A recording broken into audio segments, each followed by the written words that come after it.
If you were today had to grow your revenue and net profit, where are the three top areas which you would fix first?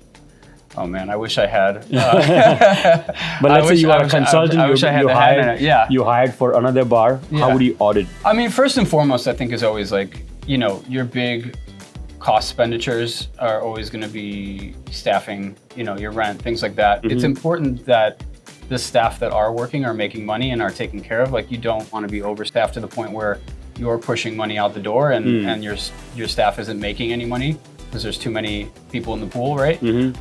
So things like that, I think, would be where I would look first.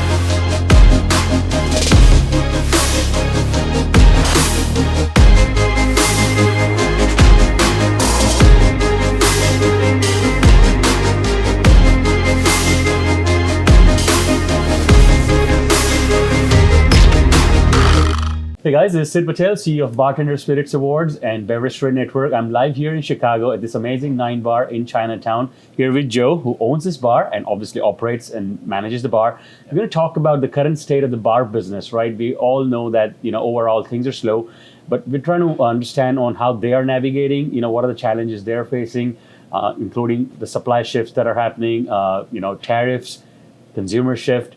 So just want to know how Joe is navigating this and still growing revenue and profits, right, Joe? Yeah. So thanks for having me here. Yeah, likewise. Thanks for doing this. Why don't you give us a little history that you were just telling me about this amazing bar?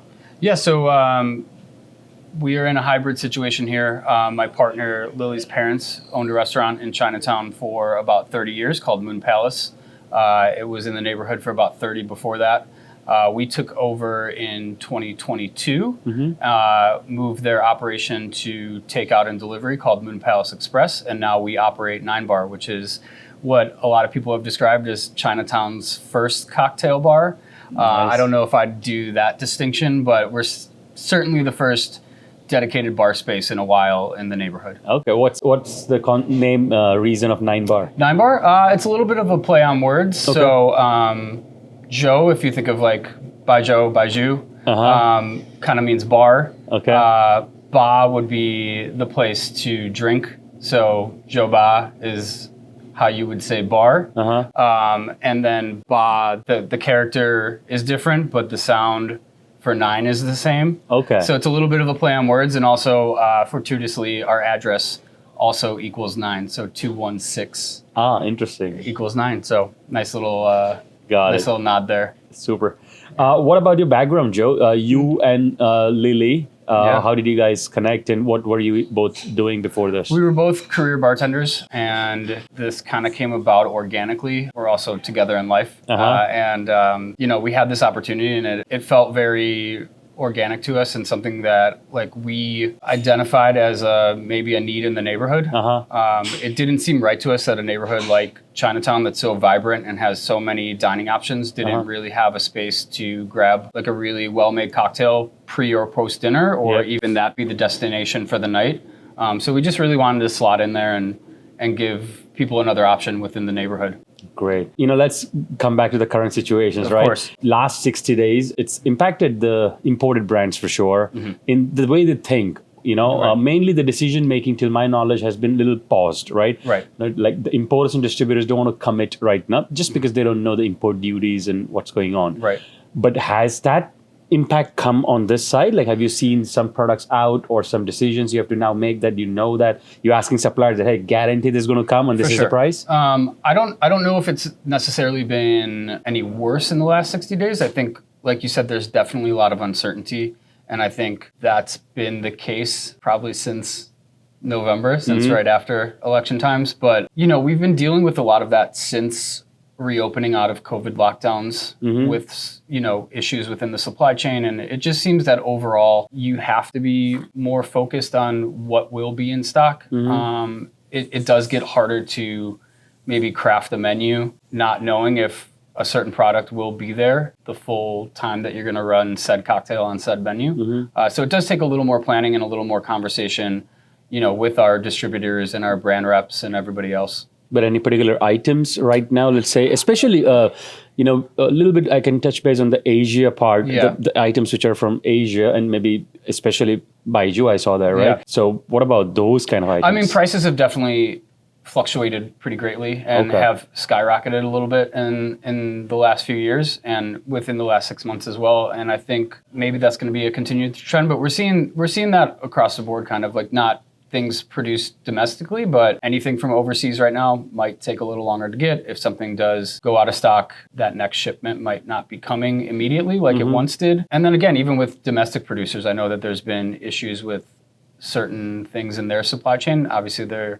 even if a spirit is produced domestically, not every component of that is always sourced domestically. So we're kind of seeing it across the board. Okay. On your sales, like, have you had a better year, or it's been a flat or a little slow compared to last year? We're about on par Okay. to be where we were the last few years. So you're happy, you're okay, you think it's all right, and life is good, or you're facing a challenge? I mean, doing this sort of work is always an up and down, and there's a lot of challenges daily, sometimes hourly. But overall, I think we're seeing changes in the way that people are consuming and also spending their money. But for the most part, we're optimistic. So what are you seeing? Like, what changes are you seeing, and where are they spending money? If I go back, as I said before, I was kind of a career bartender and I've been doing this for the better part of 20 years. I think people's consumption overall is a bit down. I think overall for people's personal health, that's probably not the worst thing. I mean, in our business, it definitely changes how we go about our menus, how we go about guest interaction when they are here, and how we just try to figure out, ways to optimize our business model as opposed to just relying on straight volume of consumption. So meaning a little bit more focus on the food, or maybe no and low. So have you started those kind of? Yeah, of course. That was an idea from the start, was to offer good food options as well. And then, I think at this point, if you're not offering non-alcoholic or low ABV drinks, I think you're missing out on a large portion of the way people are now consuming. When it comes to even, I'm sure a lot of brands would want to still know, like, what's a good elevator pitch, or when they're coming here and introducing a product, what makes you buy something? If you can walk us through your process. Yeah, I mean, it's pretty simple at the end of the day. Like, it needs to taste good first and foremost. I think that's always kind of deciding factor one. From that, I think we have another bit of criteria that we judge on. Obviously, business practice behind the scenes. How are they taking care of their employees? How are they taking care of the people that maybe they're sourcing from? Is it sustainably produced? Is it, or is everything above board? And in terms of that, and does it align with our goals? And then, how does it fit into our concept? There's a lot of great spirits out there that I think just maybe don't work in certain situations. So we're also looking in how does that fold organically into the concept that we're putting forth. One of the hardest part is, like, they able to set an appointment with the decision makers. Right. Any real, like, if you were tomorrow a brand owner and you had to flip the side, what would you do? I think first and foremost is trying to get a hold of someone and set an appointment. Like you said, that could be really difficult. But I mean, I think popping by and saying hello and introducing yourself, in kind of a casual, like, hey, here's who I am kind of way, and getting your contact info out there, asking who you can contact. I think everybody would probably give you the same answer, which is don't pop in at 7 p.m. mid-shift and try to taste someone out on something. That's not the best method. But this is what we do for a living. We want to try new products. We want to taste new things. We want to know what's happening. So just go about it and. And are you seeing any trends in particular? Like, if I had to ask you, what are the 3 or 4 categories where you're seeing a little bit more tailwind and consumers asking, and you're sort of looking? I mean, I think, agave spirits are still hot? I think really high on people's lists. We're still getting a lot of asks for tequila and mezcal. Being here in Chinatown, we do get people curious about the Asian side of things. So we are seeing some movement on some baijiu, some shochu, some soju, and some sake. So always looking to explore that. We're always interested in a lot of other spirits as well that we're trying to introduce people to. So I think there's a good give and take there of what people are asking for and what we want to put forth. If you were today to literally put your growth hat and had to grow your revenue and Yeah. net profit, Yeah. where are the 3 top areas which you would fix first? Oh man, I wish I had.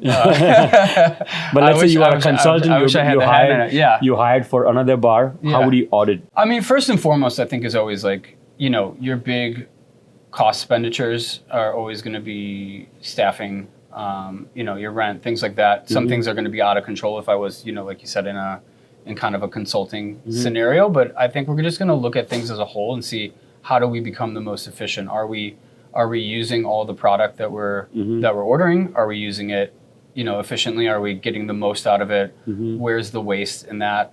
And are we staffed properly in terms of like not running like a super type ship in terms of like we need to take things away from staff, but also it's important that the staff that are working are making money and are taken care of. Like you don't want to be overstaffed to the point where you're pushing money out the door and your staff isn't making any money because there's too many people in the pool, right? So things like that I think would be where I would look first.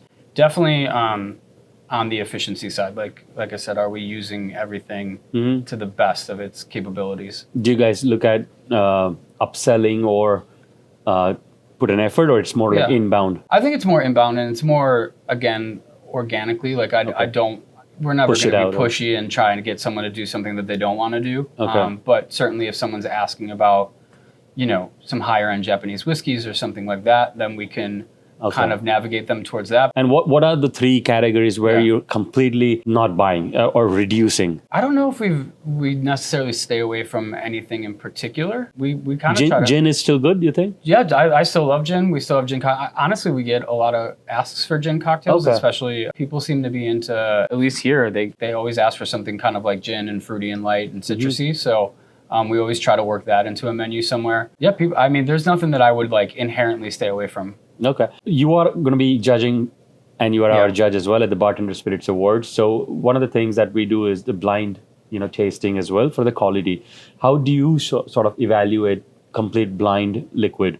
What kind of things are you looking for when you're just doing a blind evaluation? I mean, again, that first initial of how, especially blind, is going to be like, how does it sit in the mouth? Like, I'm going to, also the aroma, like the nose, everything, like, I'm going to be smelling that before it comes in. What's that first impression like? Same with when we're building cocktails. Like overall, I'm looking for some good balance. It's okay to be really botanical or really bitter or really funky or anything like that, but does it have a nice level to it at some point? Are there other things there to balance it out a little bit? So one of the criteria we use is the mixability, right? For sure. For that reason, that you want a spirit to be more versatile and you want to use it in more cocktails. Of course. But I want to clear the myth. Maybe one of the things is people may think that we're not going to make cocktails and just, even when you're buying, you're not going to make 50 cocktails and think that everything is perfect for the spirit. For sure. But so you have to imagine, right? Yeah. Based on the alcohol or the spirit itself, 100%. on how much versatile it is. So Yeah. can you elaborate on how does that work? I mean, like you said, there's not everything works with everything, right? Like you can't kind of Mr. Potato Head everything. Just kind of pulling components from where some things are going to work better in other situations. I think for me, a lot of that comes down to my personal palate and past experience, where I might taste a big flavor in something that immediately reminds me of something else, or I taste something that I know will go good with something else. So that will get those kind of, that wheel moving. But like you said, you brought up gin, and I think gin's a great example of like, there's a lot of botanicals within gin, and like sometimes different ones bounce out to different people, and like, that's the fun thing about mixing with gin, right? Is like you can play off a lot of different elements. So we're always looking for that. It's what's that flavor that stood out that you thought, oh, this will be great in here, or I can use this in this application.